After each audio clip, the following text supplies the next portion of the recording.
Good morning, good afternoon, and good evening, everyone. Thank you so much for joining us today. We are here today for a side event to the 67th Commission on the Status of Women.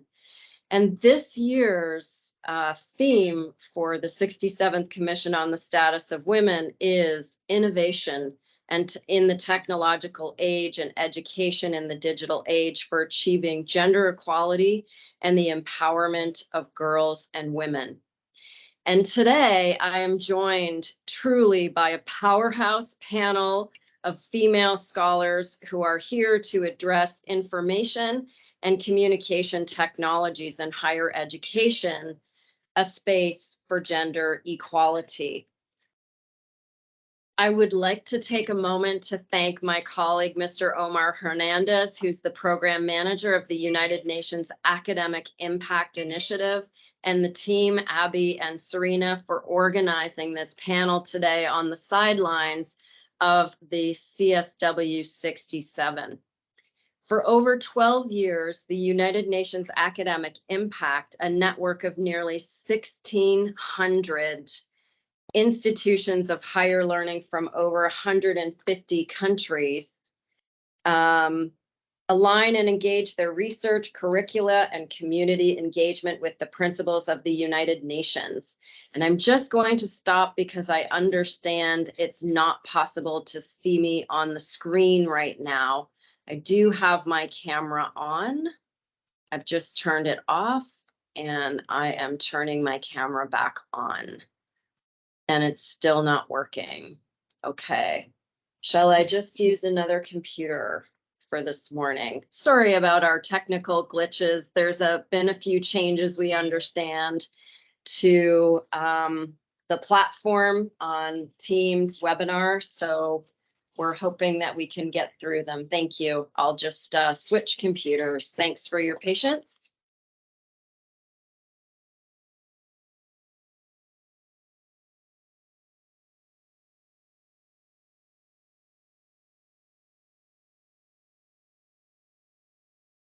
Oh, great.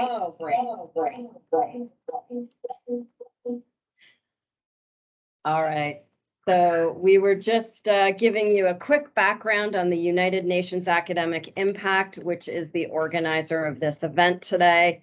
It is a network, as I said, of over 1,600 higher education institutions in over 150 countries who align and engage their research, curricula, and their community engagement with the principles of the United Nations, and of course, with the 17 Sustainable Development Goals. And the 17 Sustainable Development Goals are implemented to ensure peace, dignity, and equality for everyone, everywhere on a healthy planet. Of course, in order to achieve the Sustainable Development Goals as a whole, SDG number 5, which is gender equality and women's empowerment, is critical. It's a cross-cutting SDG that enables the rest of the SDGs to be achieved as well.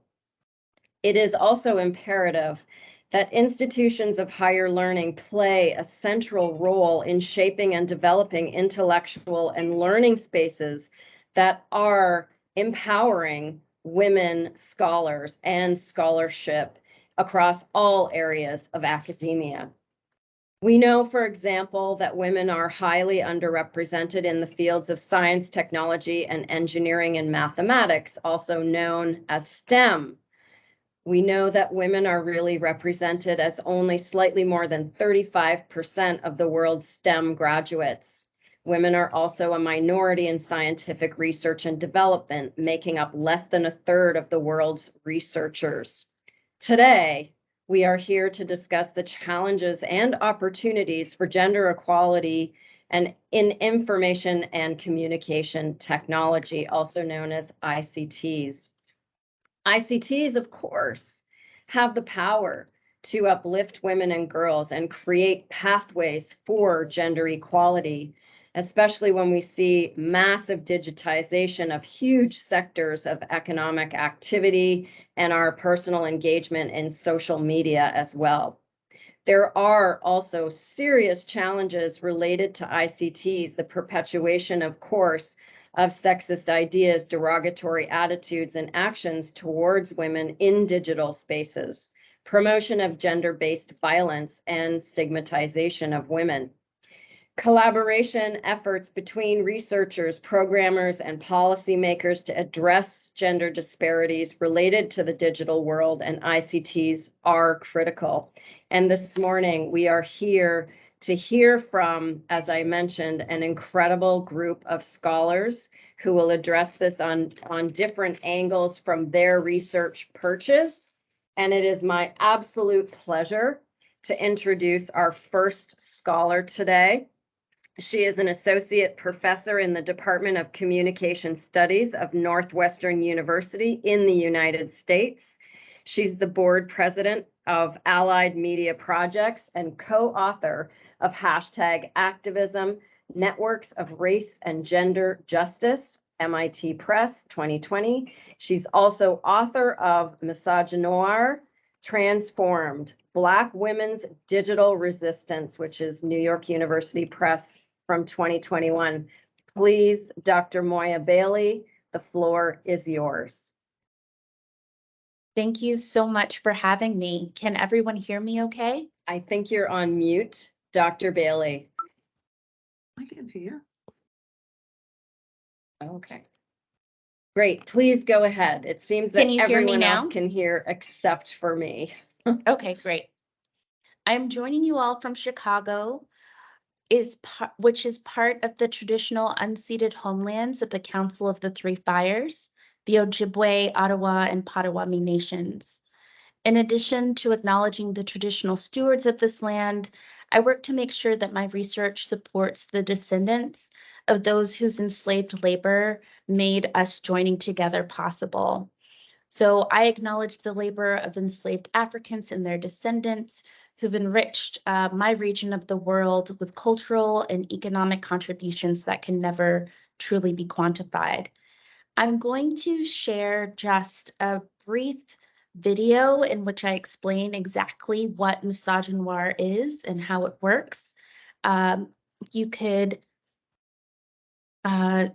join me in watching this video and let me know if you have any trouble seeing or hearing.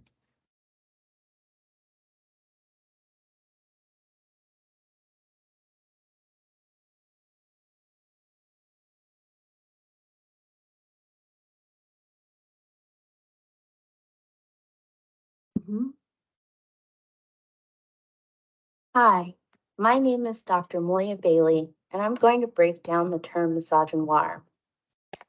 So what is misogynoir?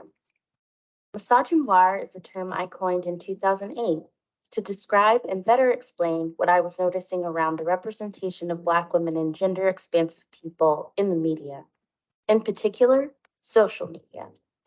The representations of Black women and gender-expansive people that I witnessed was limited and negative. It was anti-Black, racist, and sexist, and an outright hatred of Black women and girls. It was so rampant that I coined the term misogynoir to address it. I defined misogynoir as the anti-Black racist misogyny that Black women and people read as Black women experience. So how does misogynoir show up in our lives and broader society? Misogynoir shows up through negative images and stereotypes that have devastating real-life impacts on Black women. For example, you might have heard the term welfare queen. The welfare queen was a term and stereotype promoted by the Reagan administration in the 80s to disparage Black women seeking government assistance. The welfare queen was depicted as a Black single mother committed to taking down the government through her use of social services. The welfare queen stereotype successfully convinced the American public that Black women were the primary users of welfare, hence a burden to society, even though then and now, white people are the primary beneficiaries of welfare. Public policies to this day, like public housing, education, and healthcare, just to name a few, are created with misogynoir baked into the plans. Another example of misogynoir is the use of drag by Black male comedians to portray stereotypes about Black women. Tyler Perry's Medea, Flip Wilson's character Geraldine, Shanae by Martin Lawrence, and most recently, TT by Blame It on Quay are examples of this phenomenon. These different characters, while funny to many, are very problematic. Why? They inform ideas that we have about Black women, especially dark-skinned Black women. These characters suggest that dark-skinned Black women are unattractive, loud, unlovable, and over the top.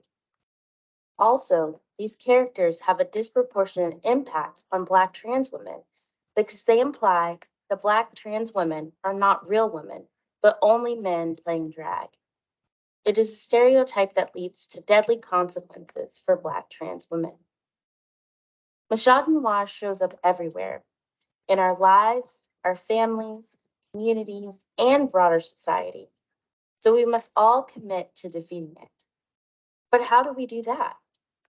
We do so by tapping into Black feminisms, by uplifting whole and healthy representations of Black women, girls, and gender expansive folks, and by interrupting moments in our lives where we see misogynoir showing up. It requires the transformation of all of us, that we be different and transform our hatred of Black women, girls, and gender expansive people into respect, resources, and power. Black feminisms can show us how.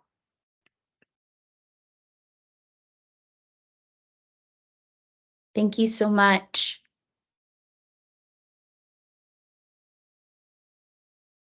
I'll stop here. Wonderful. Thank you so much, Dr. Moya Bailey. That was an incredible introduction and a great, I think, understanding of what misogynoir is to help, direct our conversation and to understand how we can interrupt these kinds of deep stereotypes that are not only misogynist, but are also deeply racialized. So huge appreciation for your contribution this morning. And we'll come back around to you with a few questions. I think people are going to be very interested in your work and your research.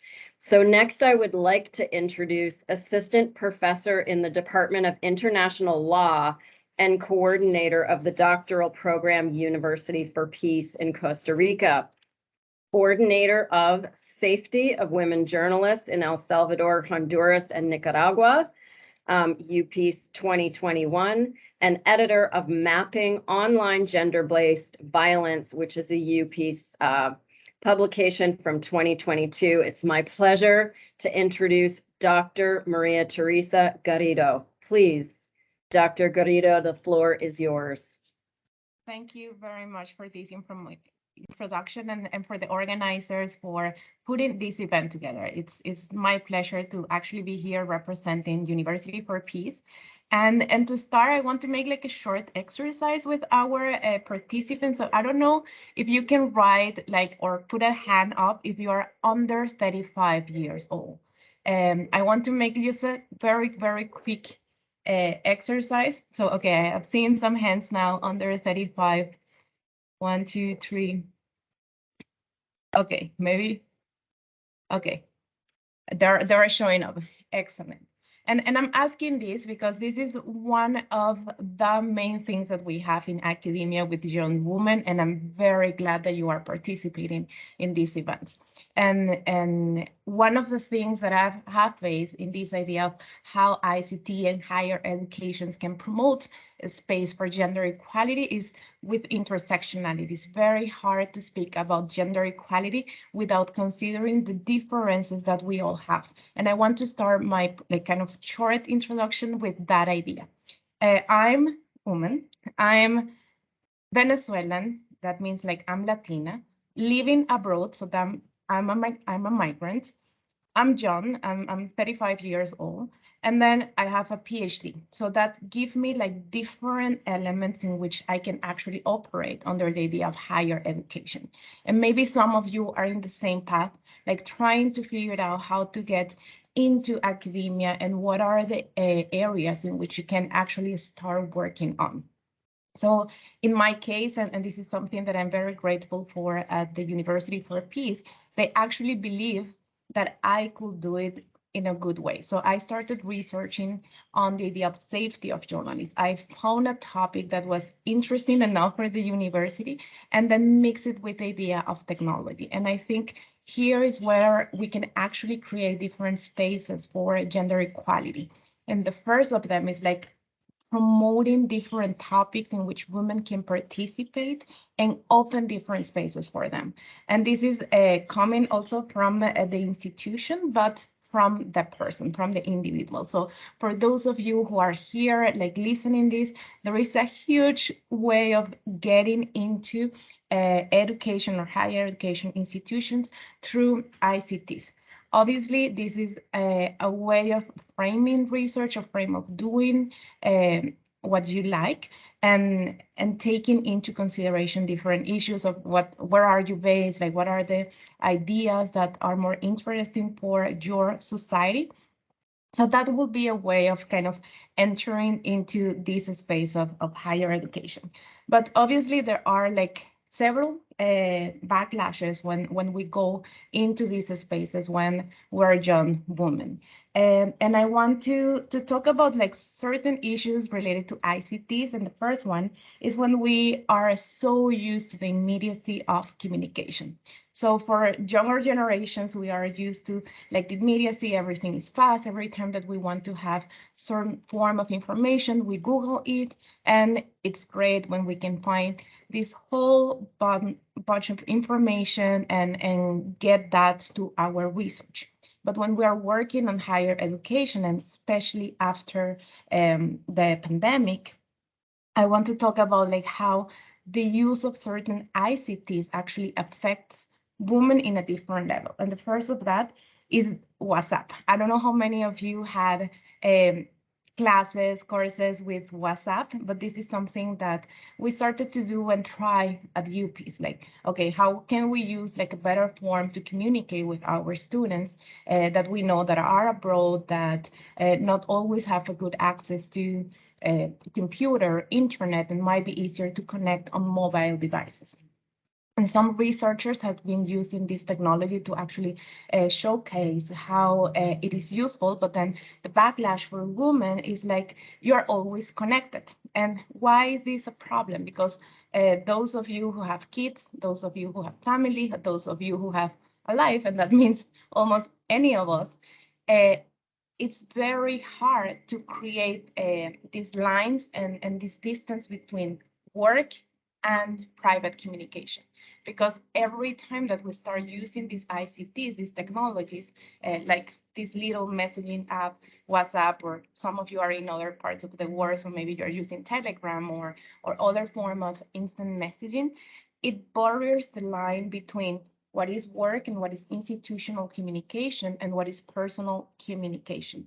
So the burden of answering on time, answering fast, reading the emails, reading the WhatsApps is even higher. So what that means that our work time is actually expanding because we're using these technologies to communicate when we are in the workspace.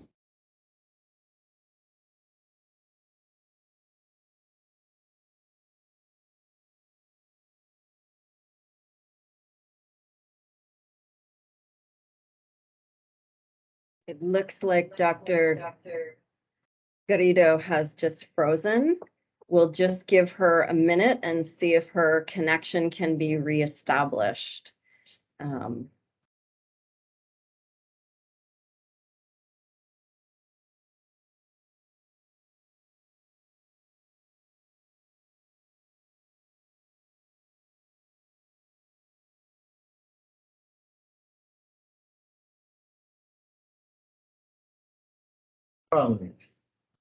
Okay. I think, dear colleagues, we're sorry there's been a technical glitch with Dr. Garrido. We'll return to her when she's able to rejoin us and reestablish a connection. In the meantime, if I may, we'll continue on to our next scholar.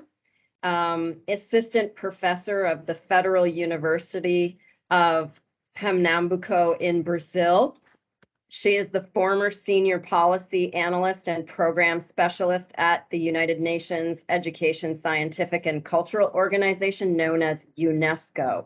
She's the co-author of Women in Higher Education, Has the Female Advantage Put an End to Gender Inequalities? And that's a UNESCO publication from 2021. It's my pleasure to introduce Dr. Danielle Vieira. Please, Dr. Vieira, the floor is yours. Thank you. Thank you so much for the introduction. I hope everyone can hear me well. I know some of us are having connection issues, but I see everyone is nodding, so I guess you can all hear me well. I just would like to greet the colleagues from the panel. It's a great pleasure to be here with such distinguished guests. Thank you very much, the moderator, for the introduction.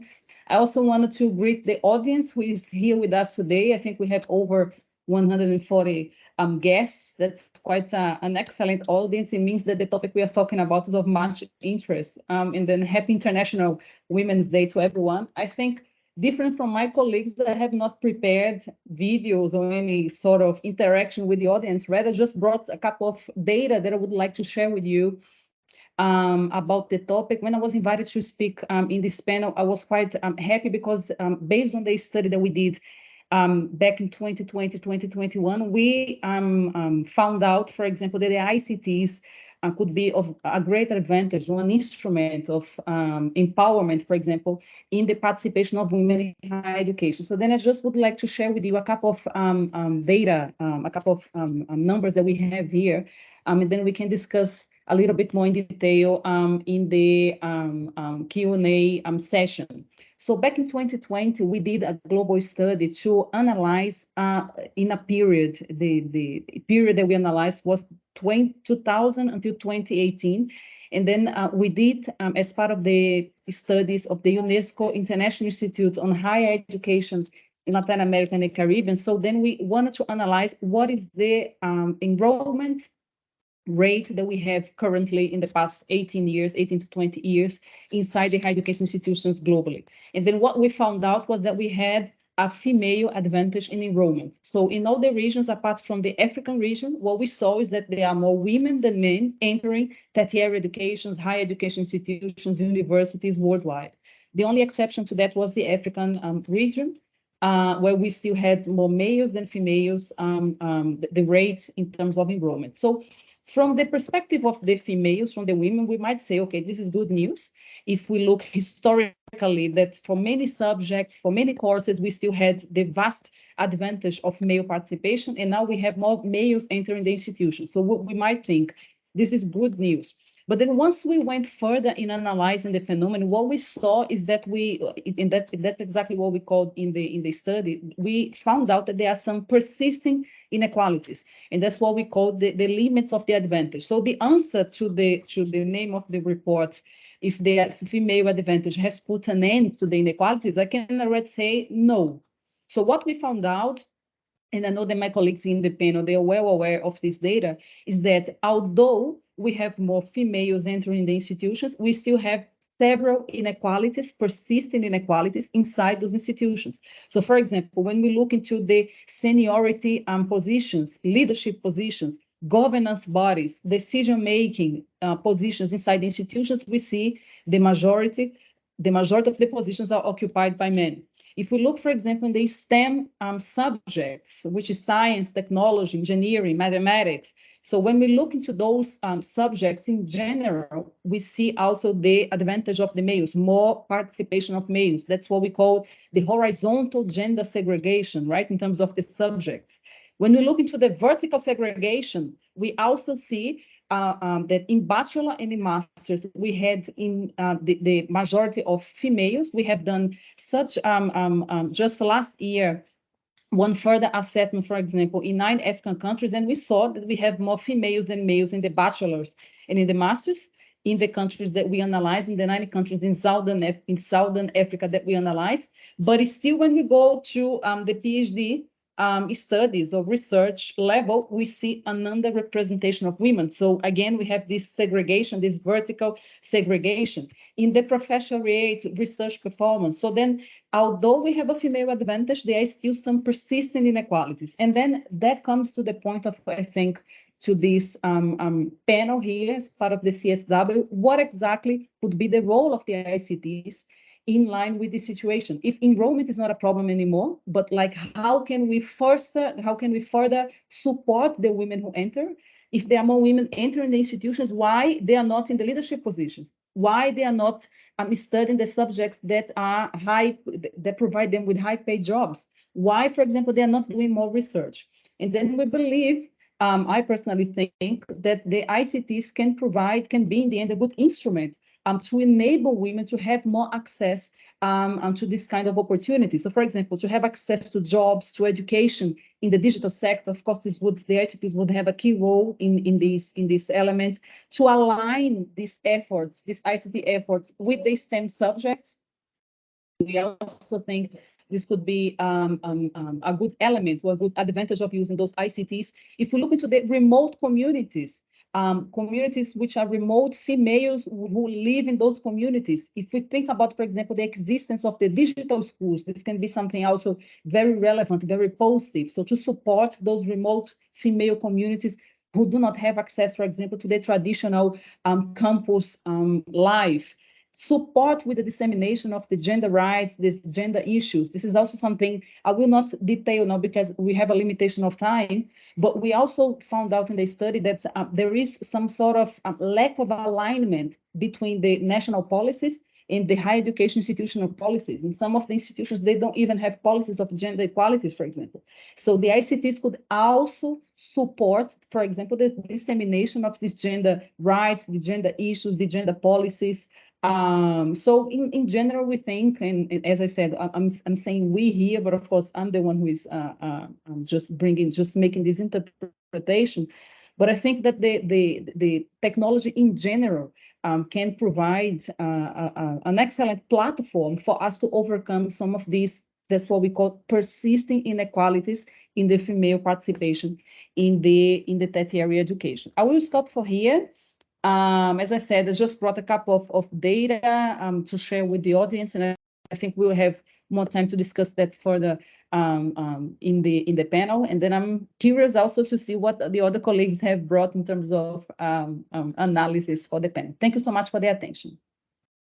Thank you so much, Dr. Vieira, for your interesting intervention on, these persistent inequalities, as you call them, for women in academia, and pointing out both these vertical and horizontal segregations and the necessity for policies on gender equality in institutions to rectify these situations. For anyone who's just joining, we're here on information and communication technologies and higher education, a space for gender equality on the sidelines of the CSW 67. I just want to alert people that there's some great things happening in our chat box. I see there's a public call for articles on education policies and gender. So please do, open up your chat box so you can see all of the great things coming in from many other scholars and colleagues joining us this morning. I want to return to Dr. Garrido, who had a technical glitch so that she can finish her presentation. Please, Dr. Garrido, the floor is yours once again.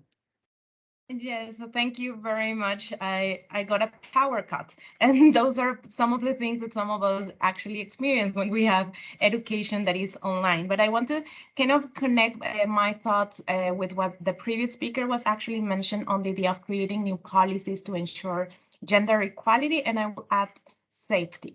And I want to connect it with the use of social media. Some of my research is based on the idea of protection of journalists. And in the recent year, we have been working in Costa Rica particularly. And we have discovered that some professors at the University of Costa Rica are hosting different programs as journalists because they are in this field. So they are using their social media plus the media for the specific platform or broadcast show that they have. And they are starting to receive different threats and attacks due to the work that they are doing. So sometimes it's because some of the publications they do, but sometimes it's about the reports that they are presenting. So their social media is actually integrated into the whole work that they are doing. And that's connected to a little bit of what I was previously mentioned of using WhatsApp, but then I'm adding the idea of social media. So these people and these women particularly are like receiving this type of threats and attacks. And on the other side, it's very hard for them to find the support they need from the institution. So in terms of, for instance, legal defense, it's very hard for them to go to a specific department to actually say, like, I'm receiving this type of threats or attacks. How can we actually deal with this situation? Or in terms of psychological support, it's quite difficult. So coming back to the idea of creating policies that can ensure gender equality is not only how we use ICTs, but it's also the effects that it has for women and how we can diminish those effects. So if we're talking about instant messaging, for instance, then we need to create like several boundaries in which what are work times, like what is expected time to answer, like how are we going to deal with this communication that is outside the normal form of communication in educational spaces, but also the idea of using social media to broadcast what we're doing. This is something that is extremely popular, is becoming more important for younger generations. We also need to have that idea of policies on how are we going to deal with attacks that women are receiving due to the use of their social media platforms. So I will stop here and then let other colleagues to actually add to the conversation. So thank you so much. Well, thank you very much, Dr. Garrido. I think your point about how ICTs, impact women in a very specific and gendered way is very important. And backlash in male-dominated spaces is not new, but it certainly has a very specific way that it manifests itself in terms of our digital spaces and ICTs. So thank you very much for your intervention. It is now my pleasure to introduce our next scholar. She's an emeritus professor of sociology at the London School of Economics in the United Kingdom.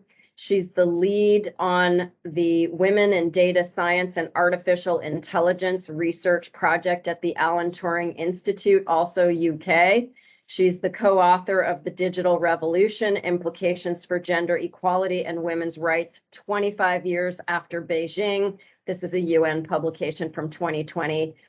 Dr. Judy Walkman, the floor is yours. And please, if I'm pronouncing your last name correctly, I'm grateful for any correction on that.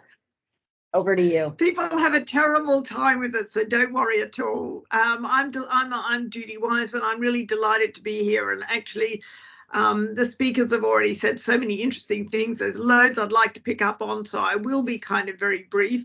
I mean, can I just say I loved the first video, and we too have a video. I didn't think it was a good idea to show videos, but if you go to our website on the Alan Turing Institute, the Women in Data Science and AI project, we have a 3-minute video there on gender bias in AI, and I'll come back to that.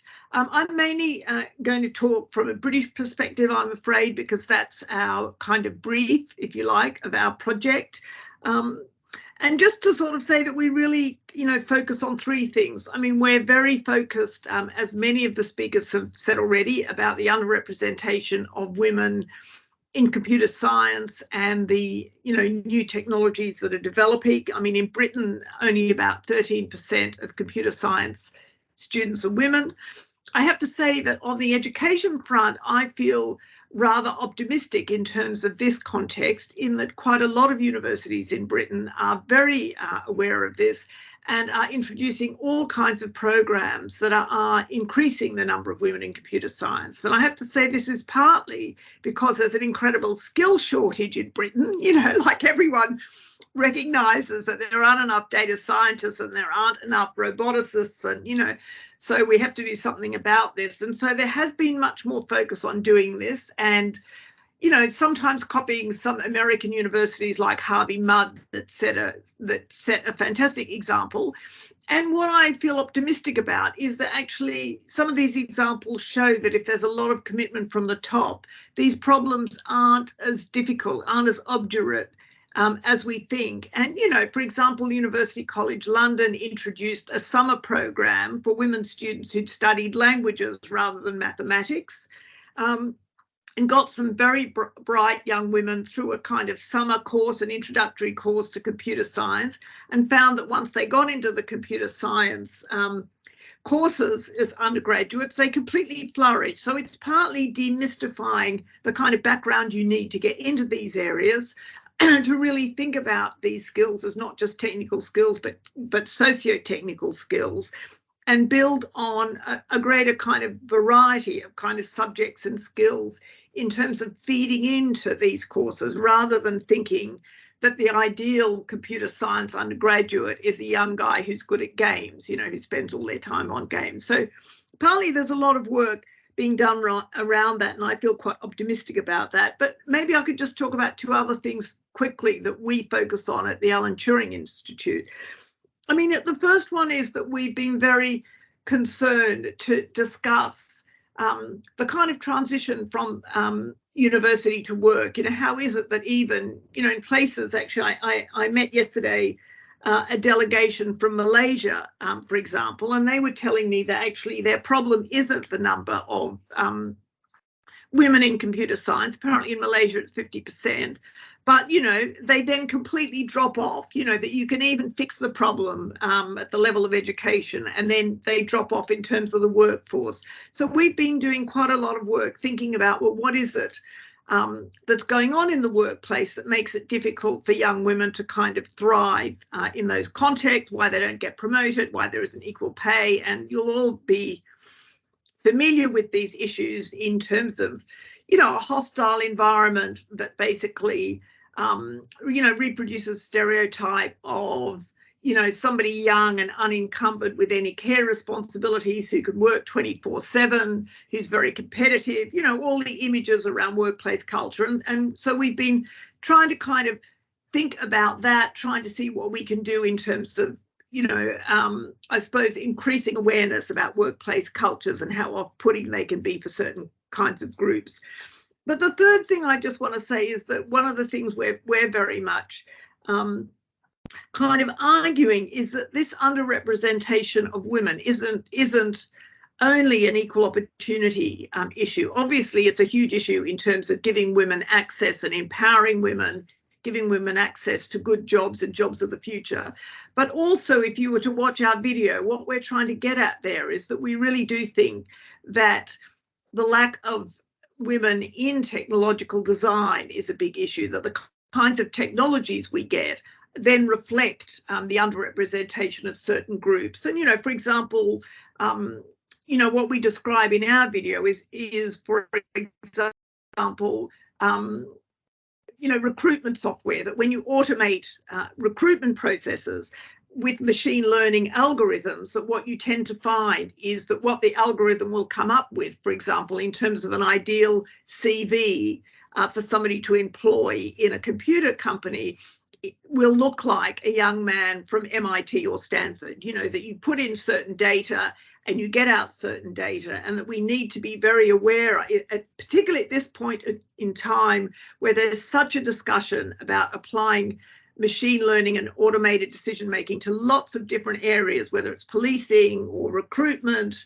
or welfare has been mentioned here, that we need to be very aware of the kind of social biases that can be embedded into technologies. And so just to kind of finish what we're always going on about, and actually what I've gone on about for 30 years in my career actually, is that it's very important that the people who design our technologies and have the power to make decisions about innovation, the directions in which technology will go, what the technologies look like, you know, how the algorithms are designed, that we really need to broaden the participation of minorities and all sorts of other groups so that the technologies actually kind of reflect, you know, the society we're in and the inequalities, you know, that we're living. And, you know, my current bugbear, if you want to know what's really annoying me at the moment, is all the conversation about chat GPT, and you know, everyone's so excited about this kind of new technology, and I just throw my hands in the air and think, are we really going to have to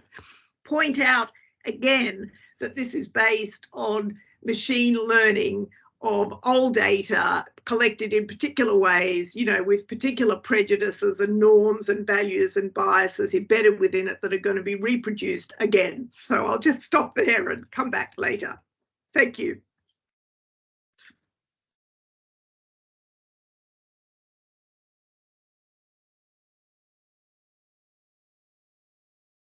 I think your mic is off. Serena. Good. Thank you very much for your excellent intervention. It's hugely appreciated. I think what you're touching on about the necessity of women being able to be programmers and people who are writing code and who are in the driver's seat designing our AI is absolutely critical across all of our digital life as human, you know, as a human culture.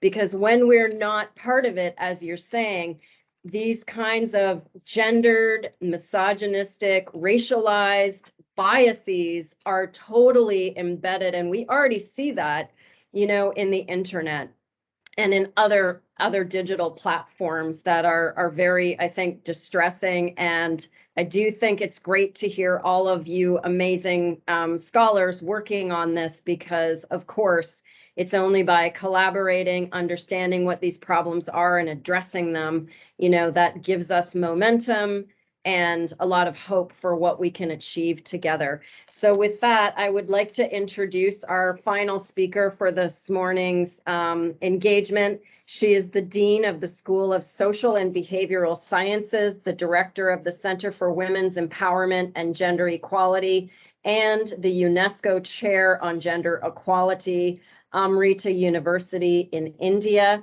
She's a contributor to Gender Equality, How Global Universities Are Performing, which is a UNESCO publication from 2022.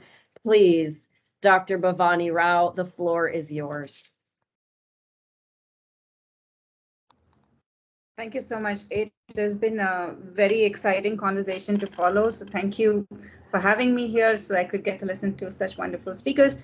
I'll try to just add on a little bit to what people have already said so far. So I am from a higher education institution, and ICTs has been one of the mainstream agenda of our university. In 2005, we signed an MOU with 52 universities to do online education through satellite in those days. And then, of course, ICTs took over in a very large way. And since then, we have been working both on facilitating technologies as well as we've actually built a lot of what we call a virtual labs at the university level. So you can online, you can access biotechnology labs, mechanical engineering labs, computer science labs. You can actually work virtually. This is the whole idea, was to increase access to higher education for people from rural India. This was the main agenda behind doing this.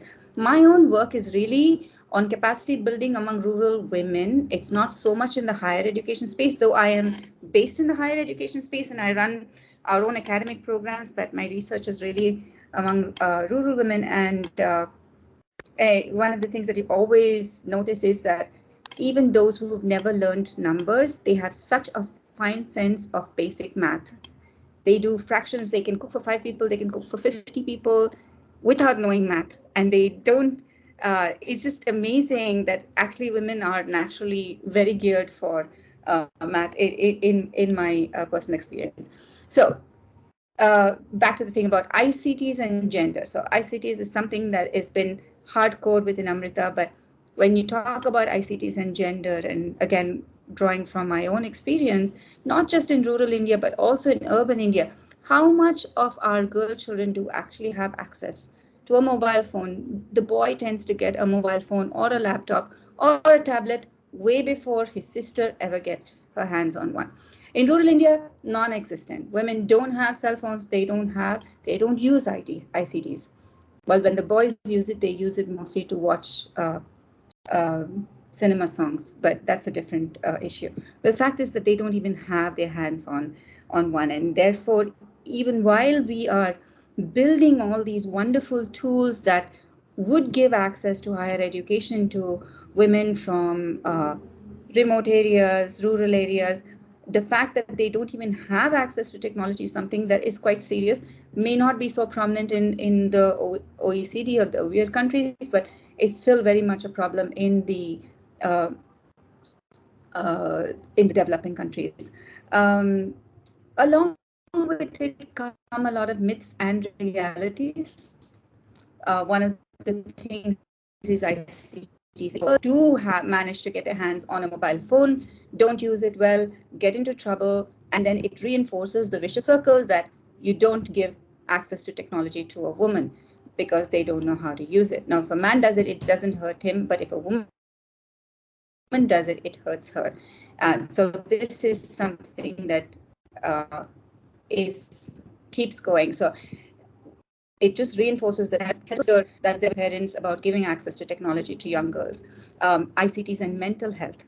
So even those who are from urban areas and do have access to technology, how well they use this technology, women tend to be more social beings, tend to be with other people, to get completely absorbed in a virtual and in a ICT world actually seems to, and I think there is a fair amount of research on that, actually increases a lot of mental stress. And we know that women and young girls are more prone to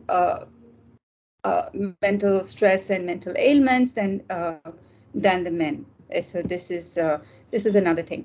And following up on again on a couple of speakers of ours, true, so many women do enter the STEM education. They are young, many, and especially in India, that most of our computer science students are actually women. They completely drop off the charts as you move vertically upwards, especially they disappear once you hit the industry.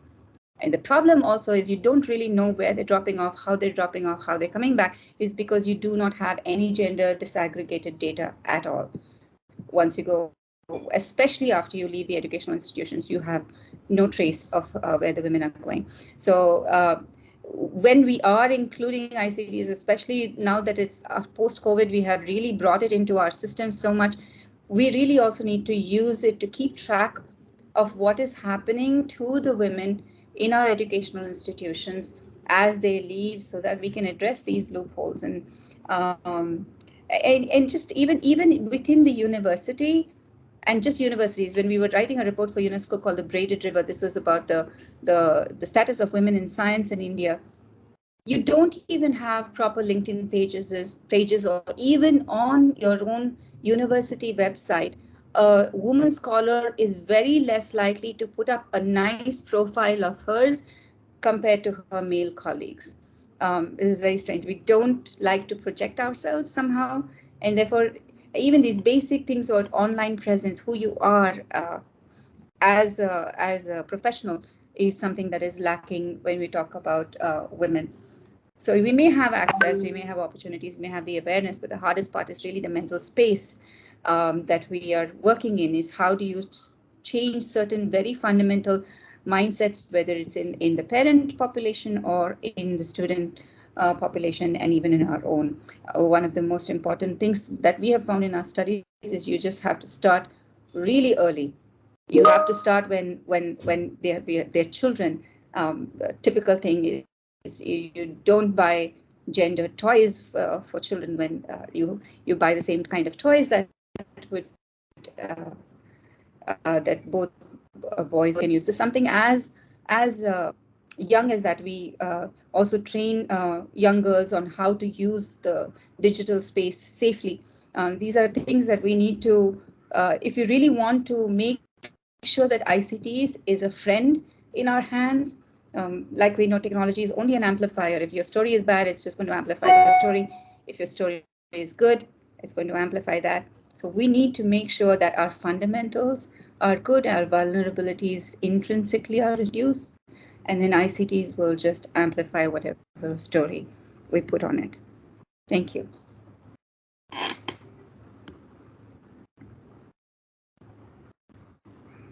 Thank you very much, Dr. Rao, for that interesting overview. I think, you know, some of the issues that you're touching on with rural women, you know, with regard to access, I think we see that access can be very uneven, right? In some places, it can be, you know, very accessible, and in other locations, it can be not as accessible. So I think the unevenness of that access, and I also think the safety that you're, you know, talking about is how do we make these safe spaces for women? As I think about things like, you know, what is called revenge pornography or doxing or deep fake, you know, the issues that are affecting women on our digital platforms and space, we see a real upsurge and an uptick in the kind of visual violence being promulgated there, and the kind of misogynist ideas and the misogynoir as well, that our good colleague, Dr. Bailey, has also addressed. I think the safety of these spaces, and these can be very hostile environments, not only sometimes in the real world where those spaces are not necessarily safe. And, you know, looking at that work to, or that education to work continuum, you know, that the kind of cultural norms that we have still in the world really need to be addressed. And it's the responsibility of institutions and individuals, of course. But where does that responsibility lie most, I think, is an important question. So I'd like to just do a round, if I may, of questions to some of the speakers. And I thank you for your initial interventions. Dr. Bailey, if I may, I'm really interested to hear a little bit more about your thoughts on, you know, the growing popularity of Instagram infographics and the performative activism that some have argued that these are. I'm wondering if you can talk to us a little bit about the difference between social media platforms in creating change, and do you see them advancing activism in meaningful and useful ways? Thank you for the question. I am very much interested in how young people particularly have used social media to advance organizing that they're already participating in on the ground. I think there's this idea that social media activism is somehow separate from on the ground organizing. And in my research, what I've found is that people are very much using social media as a tool to advance organizing that they're already doing in real life spaces.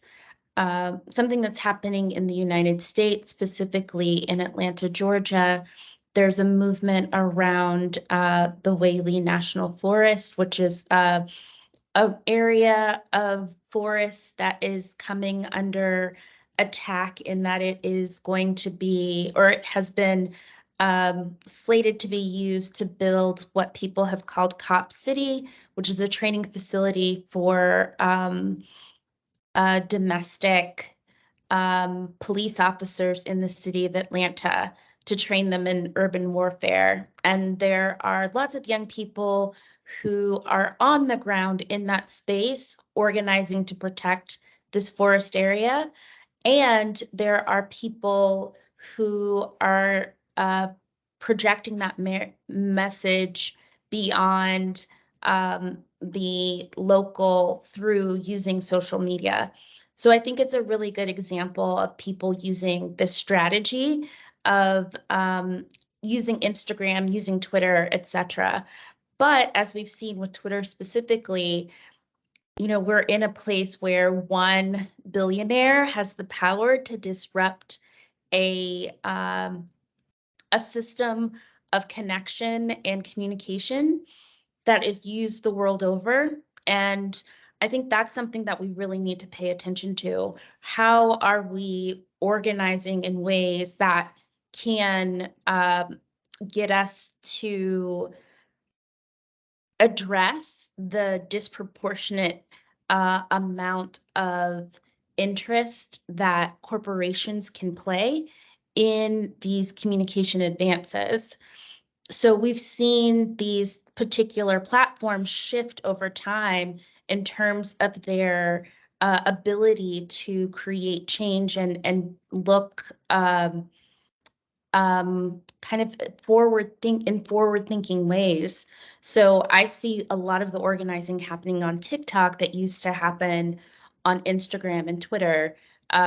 People are shifting platforms as platforms become more taken over by corporations. Yes, thank you for your insight about, and that's interesting too, to see how, activists are reacting and responding, right, in real time to changes to platforms and deciding which platform, they feel is better for their work in activism, right? So I think that's a really interesting insight, that users are actually doing that kind of responding and reacting as it meets the needs of their messaging and what they are trying to do as well. So we've got a couple of questions in the chat box as well, and we'll do our best to get to some of those. I want to turn now to Dr. Garrido as well. For a next question. I'm interested to know, you had asked at the start of this, who are the young people on this call, and thank you for doing that. We're always so happy to have callers and younger folks on our platforms with us for these conversations.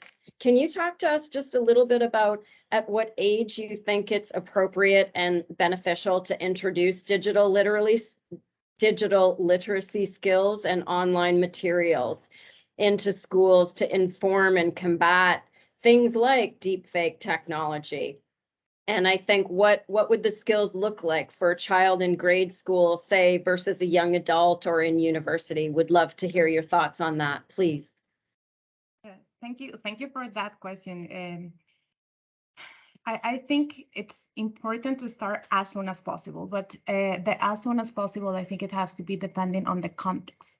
We cannot talk to a child of, I don't know, 4 years old about deep fakes and how they can be used to, I don't know, produce videos. And so I think it's very important to use age-appropriate type of content to talk about these issues. And I know certain organizations, especially UNESCO has been, and UNICEF has been working on cyberbullying, for instance, and trying to identify how it is portrayed on social media and how it affects young adolescents and even kids. I think what we're seeing nowadays is that the majority of kids and adolescents are using ICTs in general at a younger age, and after the COVID-19 we have seen an increase in the use of these platforms, so kids are exposed to these things at a younger age. So if we know that they are starting to use it, I don't know, at 6 years old, and they are starting to see, I don't know, porn and other type of content that is not appropriated to them, then we need to start these conversations sooner than later. The thing is, like, how do we do it and how do we frame it? And the University for Peace is a global institution, so it's very hard to say like one solution fits all, and that's a little bit of our approach to education. So I think first thing is to know the context specific, like some of the previous panelists were talking about rural areas. So we know that the events that certain girls will be experiencing in rural areas will be different. So we need to address those issues so they can feel included and that they can have the answers they need, which will be completely opposite to people living in cities like high income or low income. So I think it has to be specialized, and not only because of the abilities and capacities of the girls and kids that will be receiving the information, but also because nowadays we know that there are these filter bubbles online. We know that the content that I'm seeing is not the one that other people, same age, same country, same kind of ideas are seeing. So I think we need to use education to break these filter bubbles, to actually provide information that will be important for all of the community. And it's not only for girls. And I think this is where including men, boys, it's extremely important. They are performing these different activities. They are using ICTs, they are using AI to create videos, images, and disseminate these messages, and they need to be trained as well. So I think education at a younger age in a very specific context, addressing these interactions that occur between boys and girls, even outside the digital space, is extremely important to start teaching how these things actually affect women, affect men, and they diminish the spaces to actually achieve gender equality. But I know that this is a topic that we can have another panel actually on how we can educate and create media literacy to girls and boys. So I will just pass over and let's hear the comments. Thank you very much, Dr. Garrido. I think, the age appropriateness of educating young people, of course, is deeply important. But I also think it's so important that, corporate entities that run such platforms are also held to account for the content that they are utilizing, and having, content, adjudicators and moderators is so important. And I think to your point, Dr. Bailey, we saw that huge change on Twitter, without that necessary content moderation. But thank you very much, Dr. Garrido. If you have any resources that can be shared with this group on age appropriate, curricula related to media literacy and safety, please do share it with this group. I also saw one question here in the chat just asking for 3 actionable recommendations that colleagues on the line can take back to their institutions as well. So I just asked for the speakers. We'll come back and do another round of questions, and we've got a few more to get through here. But if you could each maybe make a recommendation that's, say, a best practice and working in your institution that you could potentially share. And we do hope, before I forget, I just wanted to say also, Dr. Judy Weissman, if you can send us the link to that video, we'll definitely share it with this group afterwards as well. So my next question is to Dr. Vieira. I'm interested if you could tell us a little bit more, if you can, about what you think, some of the first steps or critical steps are towards reversing the stereotypes that associate science, technology, and engineering as male disciplines, and education, health, arts, and humanities as female.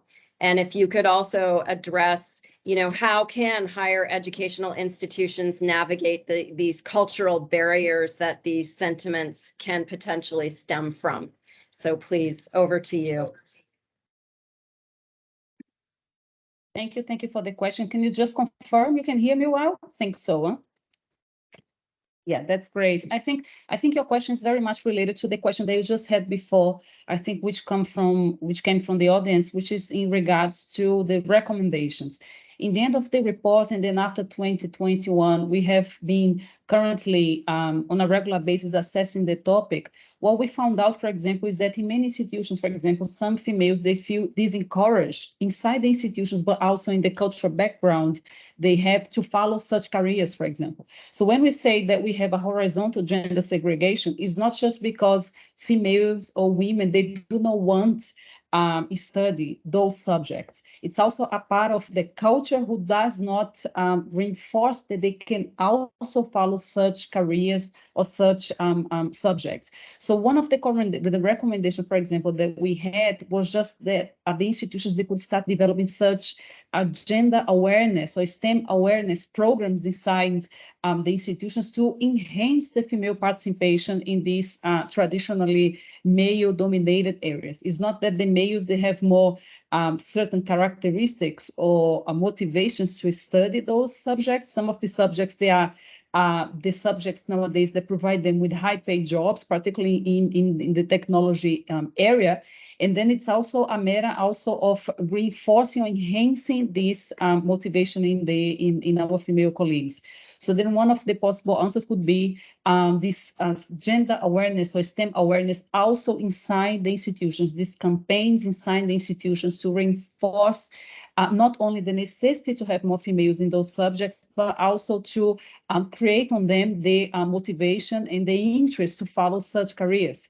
So I think this could be one of the aspects. And the other one, I think I have also briefly mentioned during my presentation, is that we found out, for example, when we did this further analysis, this further assessment in some African countries, what we found out, for example, is that some institutions, they were developing some policies and they were not necessarily aligned with the national policy in terms of gender equality, in terms of gender participation in higher education. So we found, for example, some universities gender policies, they have been developed and not necessarily this is aligned with the national, let's say, instrument. So we also think that this alignment could be very much positive for the enhancement of the female participation in the STEM subjects. So it's not only, okay, we want more females in leadership positions, we want more female researchers, female professors, but we also want more females in those subjects. So this element could also, or should also be included in those policy instruments. And this is something that we saw that was a little bit lacking. So in general, diversity policies, diversity programs, diversity campaigns, awareness campaigns, I think would be very much welcome in this regard. I hope I answered your question. I think you made two questions, right? The one about STEM and the other one, but I think I answered the questions. If not, if you need any other data clarification, I'm happy to. Thank you. Yes, I think you've answered well. And I think your point about the alignment, right, between gender equality policies in institutions and the national governments in the national context is very important, right, to create that alignment. And that is, you know, under the assumption that national policies are progressive and forward, right? That may not in all contexts necessarily be the case, but thank you very much for your answer. I think that was very helpful indeed.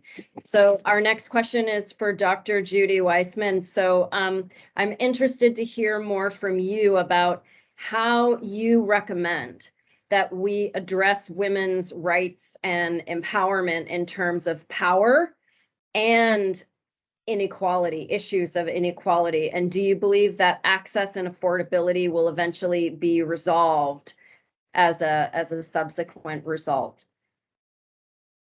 My gosh, that's a very big question. Can I just thank the person who put my video up? It's just up there now. I'm sorry, I don't know how to pronounce your name yet. Jessie Yang, but thank you very much for putting it up. You know, in terms of empowering women, I guess the point that I was trying to end on was that, you know, certainly in richer countries, the problem, you know, where, you know, that when I started working on gender and technology, the problem was one of access. So it was in the very early days the case that more men had mobile phones, more men were using a lot of the new technologies. And, you know, over the last decades, the access problem has become less of a problem, certainly in richer countries, right? But what's interesting is that that hasn't translated into women's full participation in the design of the technologies. And to really empower women, I think that's what we need to do. And I just wanted to, you know, as we're talking about education and what to do about education, I mean, for me, one of the things, again, that, you know, feminist economists and have been talking about for many decades is actually the notion of skill and how it's defined. And I think one of the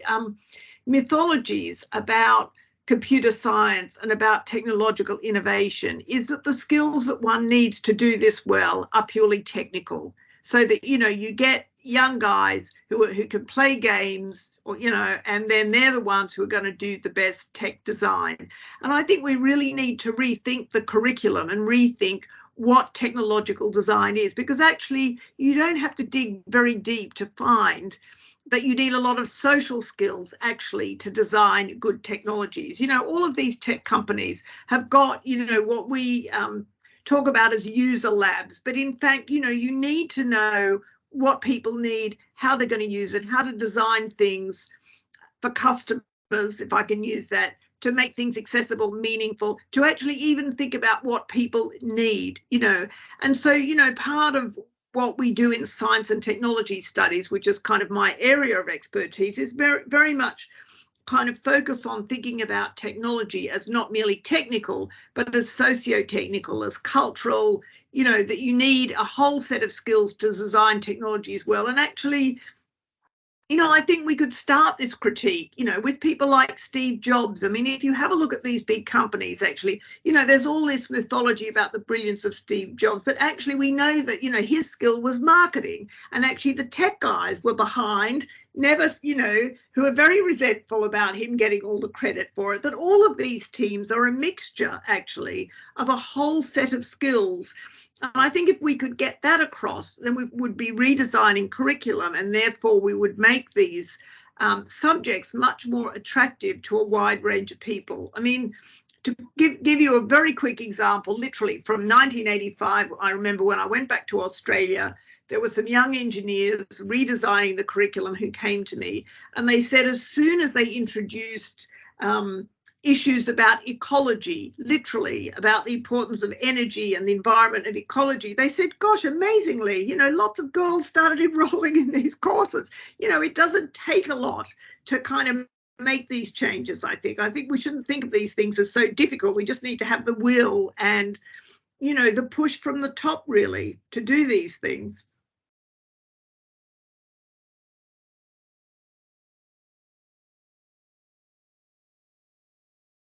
Great. Thank you so much. I apologize for the lag. I keep having to come off of mute and unmuting, etc.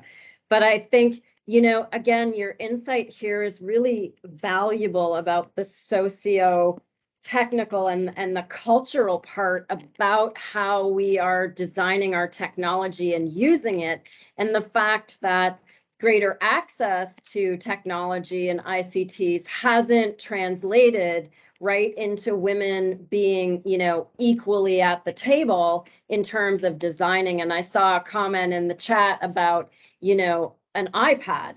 And that obviously, you know, this is something that men probably designed that language. The person who was like discussing that was just saying, you know, all she could think about was women's menstrual products, right? So this is a small example, because this kind of, you know, male perspective and lens infuses the technology that we are all using. And we know that those gender biases exist there.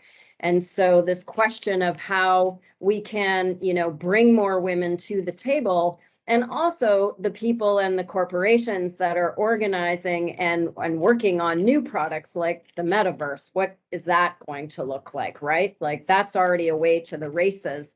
And how are we bringing in, you know, gender perspective, but also cultural and diversity into that world as well. So thank you for that intervention as well. Very, very helpful and insightful. So my next question is for Dr. Rao.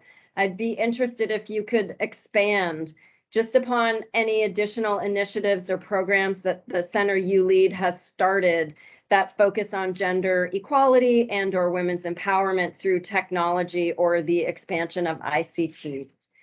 Over to you.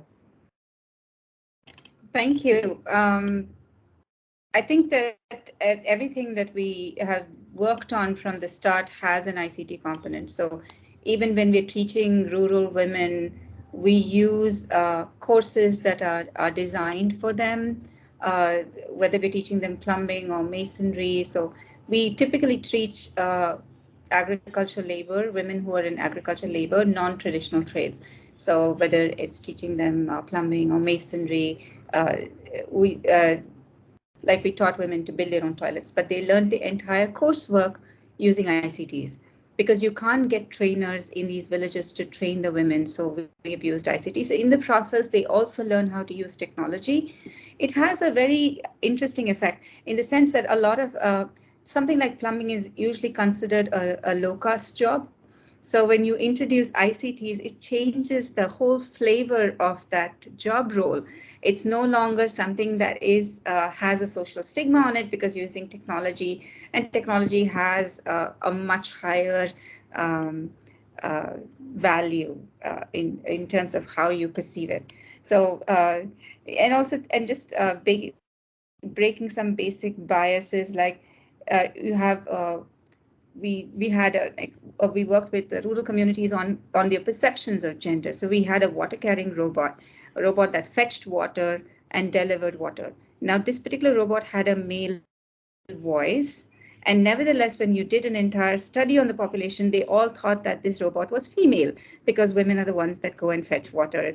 It's very interesting to see how deep these gender biases are. So yeah, so whether it's in terms of skill development or breaking social norms, we always have some kind of either robotics or ICT component in the work that we do.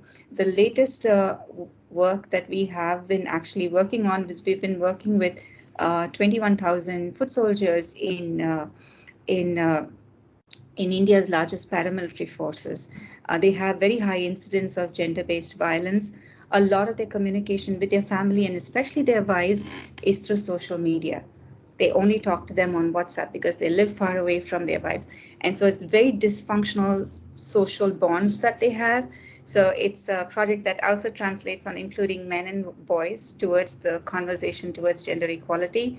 But how do you use a digital space? How do you learn not to react immediately? How do you learn to assess messages that are coming in from a different place? And how do you basically reduce it starts with the gender sensitization program, but then it really actually builds their capacity on how to use communication in a digital space that is more compassionate, more empathetic, taking time to listen, taking time to problem solve, and it has been an amazing program with a lot of people. So and we've used ICTs in terms of digital videos that we've shared along with online videos tracking 25,000 people and their progress. Yeah.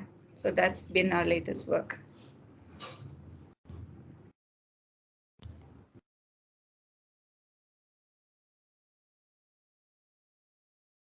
Thank you very much, Dr. Rao. Also very, very interesting. I think it's so edifying, right, to hear about the work that's being done by other scholars and in other communities. And again, I'm just seeing in the chat so much great work. There's NGOs who are posting things. So please, I hope everyone's reading it and getting involved. I think, just understanding the work that's being done helps to energize all of us, given the challenges that we face to continue working on these really crucial and critical issues of women's empowerment and girls' empowerment as well.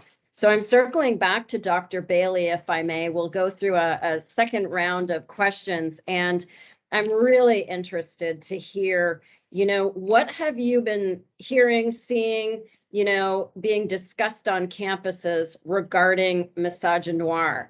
And I'm interested to know, do you feel that universities today are adequately addressing the needs of Black women students? And I think Black women and girls in general. And if not, what do you think universities need to do on this front? What capacities do they have, and where are their starting points towards addressing these needs that can often be overlooked? Thank you for the question. So one thing I'll say is that I do think misogynoir is being discussed more. So I think that's a step in the right direction. We're having conversations about the unique challenges that Black women and girls face. So that helps us get to a bit of a different place. But what we haven't talked about enough is the adultification of Black girls. There's a sense that Black girls are made women too quickly in terms of how they're treated in society, and especially in moments of education. So there's really great work looking at Black girls in K through 12 and how they receive disproportionate punishments from school administrators, and things that really discourage them from investing in some of these areas that we might think about, like STEM, etc. So if you're already being punished in school just for kind of behavioral things, it becomes even harder to put energy towards STEM education. And something I'd also like to say about STEM that I think connects to some of the previous comments by other panelists is that there doesn't seem to be enough of a conversation about the social environment that women and girls are put in that makes it difficult for them to access STEM education. And what I mean by that is I used to also work in hip hop studies. And one of the things that people talked about was that there were fewer girls that were breakdancing or entering into hip hop when it was first getting started. One, because girls did not have the freedom to be kind of out at night the way that boys do. And similarly, girls do not have the same freedom in their education to take risks. And some of the risks that are required for STEM education include potentially failing a class. So there's a real disincentive for girls and women to take courses that they know are going to be potentially challenging for them. If you are in school on scholarship, taking a computer course, computer engineering course that could be difficult, could have some potential negative impact on your GPA, which could make you then ineligible for your scholarship. And I don't think people talk about these issues enough. Relatedly, a lot of the skills that people are learning to participate in computer culture are skills that people are learning outside of the classroom.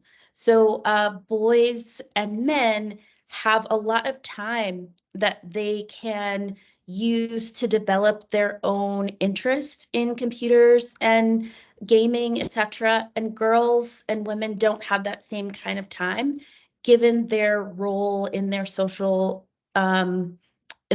worlds.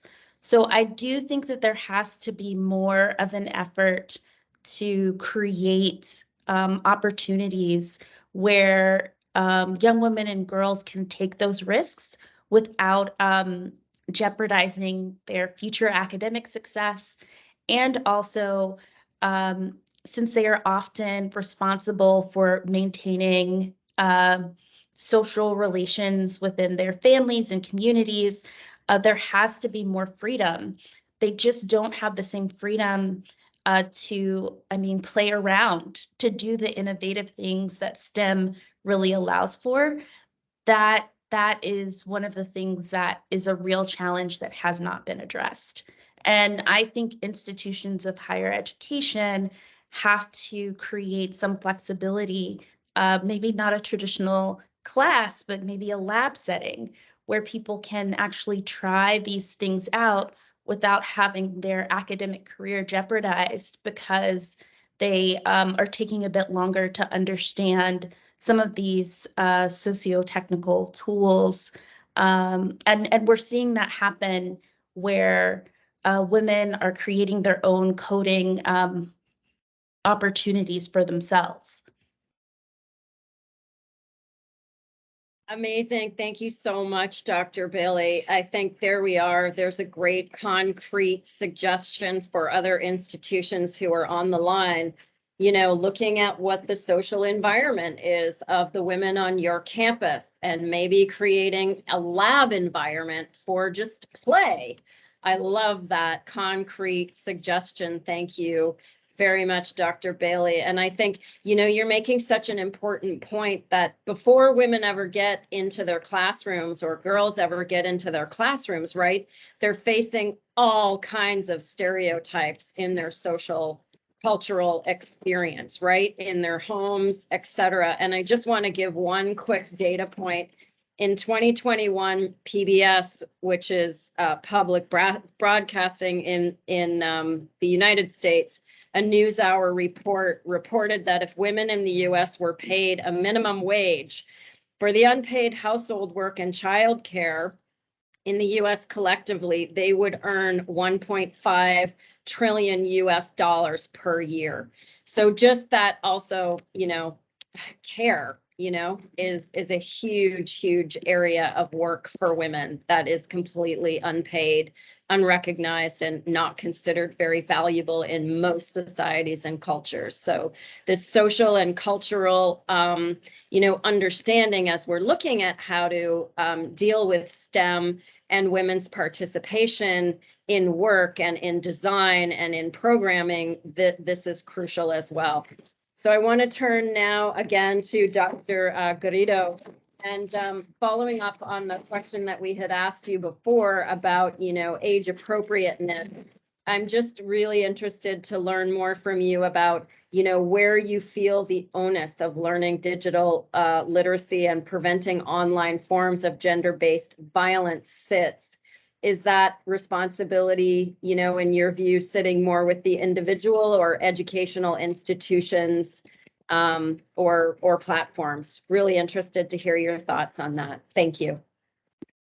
Thank you. I think we need to overcome this idea of one versus the other. I think they can be combined. So we need a combination of education in terms of who is participating in this media environment, how they are using, because sometimes we believe, and we have one of the comments in the chat on like, who are the responsibles? Like, who is the people that is actually using ICTs to perform acts against women? And sometimes are women, and we need to put this in like black and white and see like who is really the people who are using this. Sometimes are labs created for trolls and just disseminating this type of information.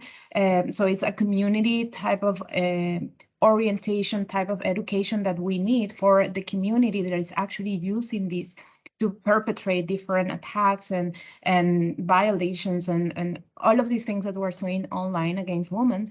But also we need this component of personal responsibility. People need to know that what they are doing online is actually affecting the life of a person that has an impact in every form of their professional and personal life. And this is something that we have been working a lot in terms of protection of journalists. And what we have seen is that when you have women that are constantly attacked on their media, these attacks stops at some point to be just personal, to go to their families, to go to their partners, to go to their working space. And people believe that because they are just writing on Facebook a comment, or that they're just commenting on a, I don't know, video in TikTok, nothing will happen. And the reality is that when you have a video that is, I don't know, viral, and you receive thousands of comments saying more or less the same, like you are not good enough, or what you are saying is not appropriated, or even like physical threats, it actually creates an impact on the person. So we need to work on this individual responsibility of those using ICTs to actually perpetrate certain offenses. And these have to be like community and individual, because we cannot like work one without the other. And the same term of talking about those who are responsible, we need to have like this common understanding that internet is a global space where we can all participate, but also that the responsibility of the individual is individual, and we need to use these different systems and different mechanisms that we have, and not only the ones that we have online, like blocking a user, but also like sometimes it's about going to court, sometimes it's about asking police officers to actually go and identify the people who are perpetrating these crimes, and identifying who are the responsibles, as we were talking on the chat, because this idea of knowing who is perpetrating actually lead us to the idea of what is the personal consequence that that person will have. And that goes around everything on education at the end, like how we can use these platforms not only to perpetrate crimes, but also to identify them, learn about them, and just create this community that can teach itself on how to perform better.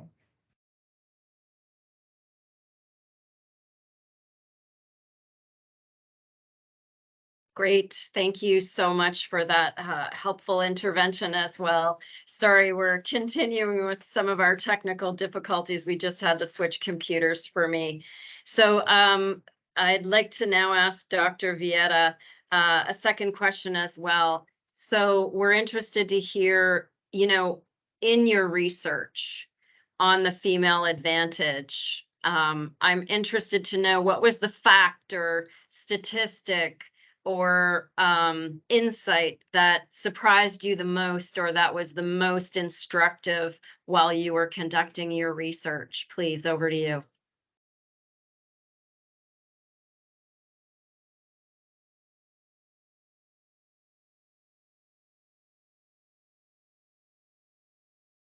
Hi, I was just opening my microphone. I'm sorry. I thought it was interesting that you, in your question, you said on your work about the female advantage, and then we chose that title on purpose.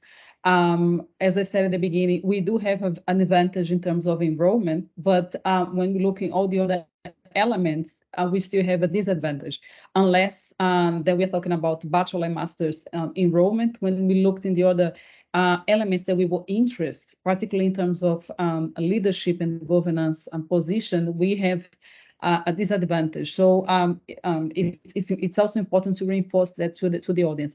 There were a couple of data of numbers that caught our attention. The data on STEM was not a surprise. We were expecting that. But what we were not expecting was that in all the regions that we analyzed, it's a pity I didn't bring the graphic that we had, which is quite a good graphic. Maybe I can share it here. Do you think it's possible? And then I think people can have a very good glance of what I'm saying. Let's see if I can share this here. Some colleagues have shared videos, and so I think I will also be able to share that. And then I think you have a better idea of what I mean. Just a second, it's just opening here. Share the window.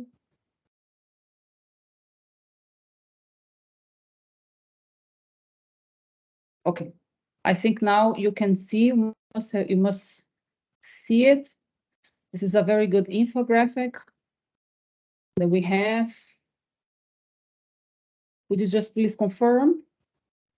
I'm not gonna go through the whole presentation. Let's just open it here very fast. I think you can see it now, right? Okay, good. Well, yeah. So as you asked, one of the data that caught our attention the most. So this is exactly what I was telling the audience in the beginning of my presentation. So when we look in all the UNESCO regions here, what we see is that we have an advantage of women. But for example, when we look, the institute is based in Latin America and the Caribbean, so we very much wanted to analyze the regional data. And we saw, for example, that the percentage of the participation of women has almost, so though we have less men in 2018, but the increase in both sides for males and females, for both genders, they have increased quite significantly. So it's important that we say, okay, we are talking about female advantage, but the males have also improved their participation in higher education.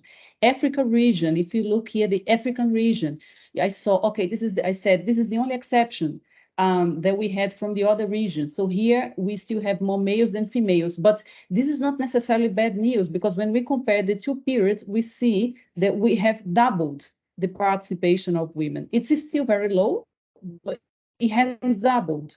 So this is also another figure that has caught our attention. Okay, we have less women enrolled, but they have doubled the participation. This is not necessarily something bad. So I'm not going to go through all the data here because I know we have a limitation of time, but you can see, and I'm happy to share that with the panel team afterwards if they want to share with the audience. You can see here, this is very clear that we have more females than males enrolled, but the difference is not that big, right? When we look here, for example, North America, or if we look here at Europe and North America, the difference is not that big, but we still have this disadvantage. But the male participation is still very high, except from the African region. Let me stop here. So this was one data. Let me go back here to the presentation. This was one data they called our attention. And just to finish my answer, another data that we thought was very interesting was about the research performance. When we compare the research performance, and we saw, of course, we analyze the pre-pandemic, very close to the pandemic period, and we see this strong decrease. I don't know if the word strong was this high, this significant decrease in terms of research performance in this period, of course, because of the pandemic period. So this also shows that we cannot forget the necessary infrastructure to keep. Is not only, okay, we have now women in those institutions, but also to keep them productive as productive professionals inside those institutions. So this kind of infrastructure that has to be enhanced on a regular basis, right? Be it social benefits inside the campus, the infrastructure, for example, for childcare, all those elements of infrastructure, they have to be reinforced on a regular basis. So we saw, okay, we have seen experiencing more research professors or researchers throughout the years, but then we have the pandemic, and then this reduced significantly. That means that the infrastructure was not there, for example, to keep those women as productive as they were before. So maybe one of the conclusions that we have is that this infrastructure necessary for our female colleagues, take into consideration that most of the house chores and still this cultural difficulties that we have because the division of work is not done in equal ways. Taking the infrastructure necessary to keep us productive working should be there on a regular basis. Thank you. I'll stop for here. Thank you so much. Yes, and we're coming to you, Dr. Judy Weissman, please. It sounds like you actually would like to respond. I've got loads of things I'd love to respond to, actually, but I just want to go back to Maria Theresa's point about the journalists, actually, because I mean that's been a very big issue in Britain and Australia. And actually, I've just been in Sydney, and I was chatting to a journalist there, and he's lucky enough to work for the Australian Guardian. But you know, he was saying that actually they had agreed as an organisation that women wouldn't tweet it. You know, they have dropped Twitter because actually women journalists were having such a terrible time, and it was leading to such inequality that they just decided as a policy that none of the journalists would kind of engage with that media, which I think is a fantastic thing.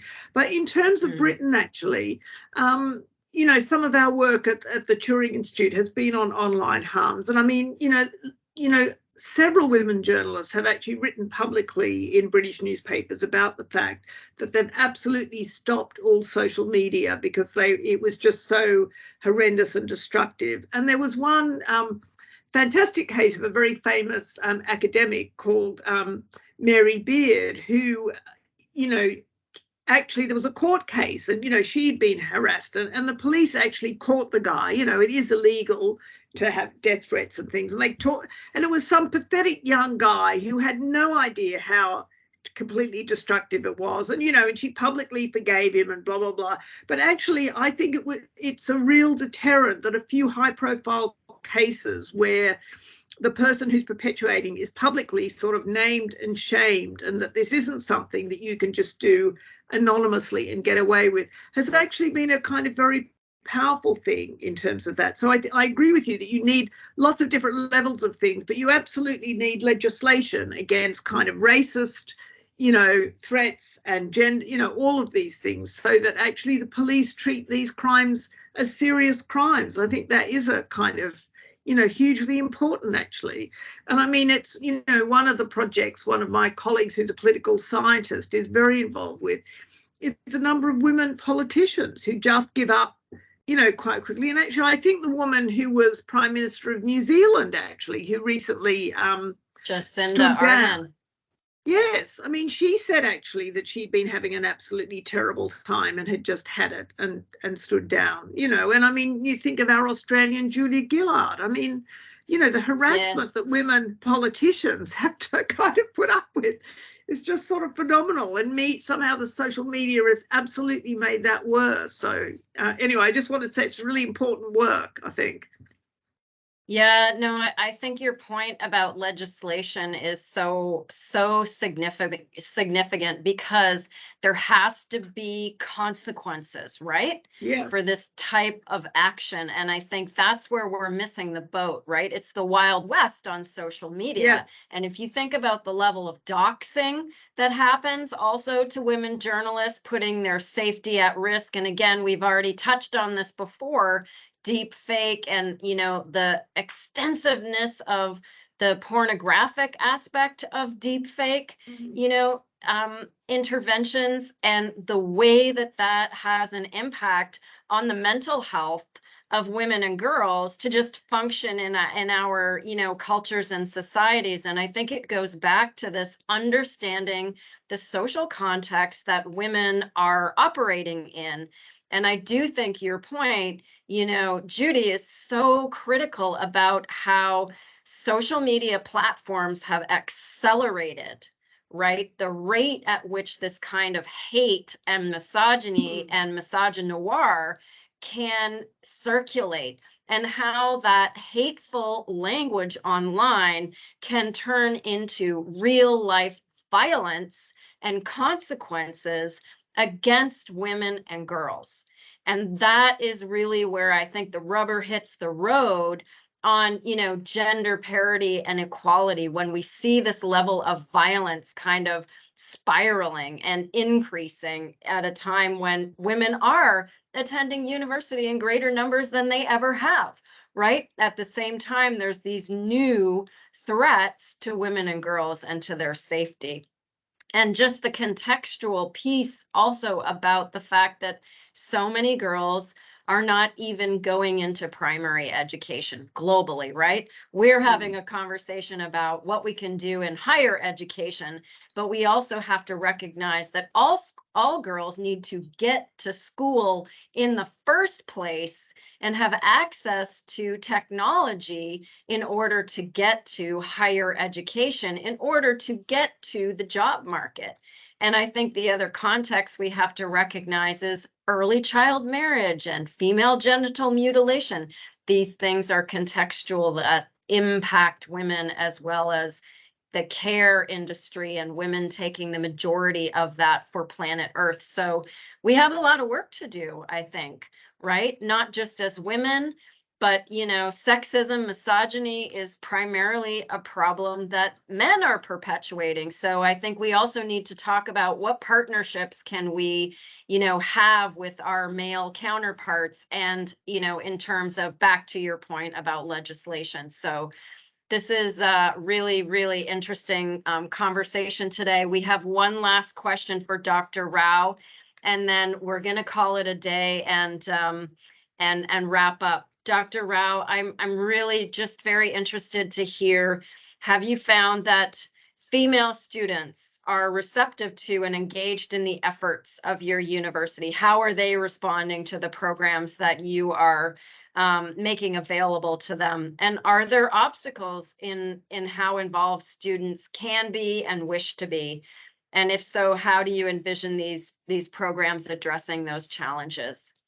Over to you. Thank you. Thank you for that very interesting question.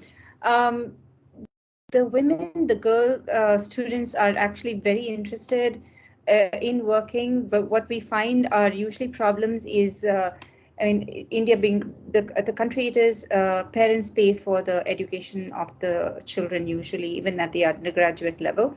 few people take loans and study, but mostly it's paid for by the parents. And when we do our projects, so all of the research that is done in Amrita has to have social impact, and we work in rural communities. We work in about 150 rural communities across 25 states in the country. So most of our villages are really in the boondocks. But to send girl students to these places to do real life projects and work, stay in the villages, work with the women in the villages, and do projects with them, we often face a lot of pushback from parents. The students themselves are usually far more open, far more excited to be doing these projects, but where we find difficulty is actually working with convincing the parents that it's really okay to send your girl children to these places and to work. It is a much better combination when we work with international universities. So when we have combined projects, like we do a lot of projects with Tel Aviv University. So when the students from Israel, the women in Israel are kind of quite forward that way. So when they come and they are with our students, Indian students, and then there is a mixing of cultures, and then you learn from each other. The Israeli students learn how to be a little bit nicer, and the Indian students learn to be a little bit tougher. It's actually a very beautiful combination that happens. So there is a lot to be said working with other cultures and seeing examples from other places. The same thing with the women who actually see the students. It's actually transformational in the lives of the students to see the kind of resilience and strength that is there in women in rural communities. So they end up, I think, learning far more than they end up giving when they go to these communities. This is my experience. It's true for me.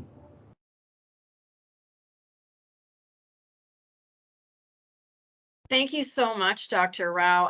I love the point that we're finishing on here today, right? The importance of the intercultural dialogue between students, right? Across national lines, because I think, when we work together and we understand different contexts, it helps us, to understand our context better and to address those contexts. And I think that we've outlined today a lot of very serious challenges in ICTs for women's gender equality, their full participation. And at the same time, I also think that, we've also shared a lot of interventions and ways and best practices that are working.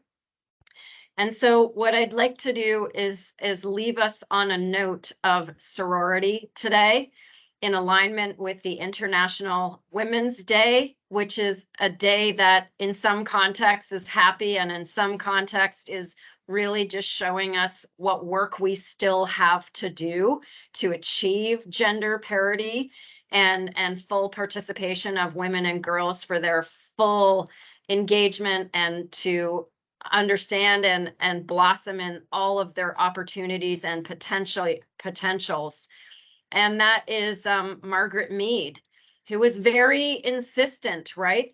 That intercultural engagement and learning from one another is really a way forward. And she said, I'm not going to be able to quote her directly, but she said, never doubt that a group of thoughtful, committed citizens can make change in the world. And indeed, this is the only thing that ever has and ever will, something along those lines. So I leave you with that thought, and I leave you feeling extremely uplifted because of the incredible participation of all of our scholars, Dr. Moya Bailey, Dr. Maria Teresa Garrido, Dr. Danielle Vieira, Dr. Judy Weissman, and Dr. Bhavani Rao. You have really elucidated, I think, this conversation and educated all of us, and we thank you deeply for your scholarship, your research, and your work in these areas.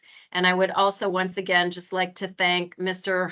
Omar Hernandez, our program manager of United Nations Academic Impact, and our team here, Abby and Serena, who worked hard to bring this together. So a big thank you to everyone, and onwards and upwards with women's empowerment. Thank you very much. And we will send out the recording.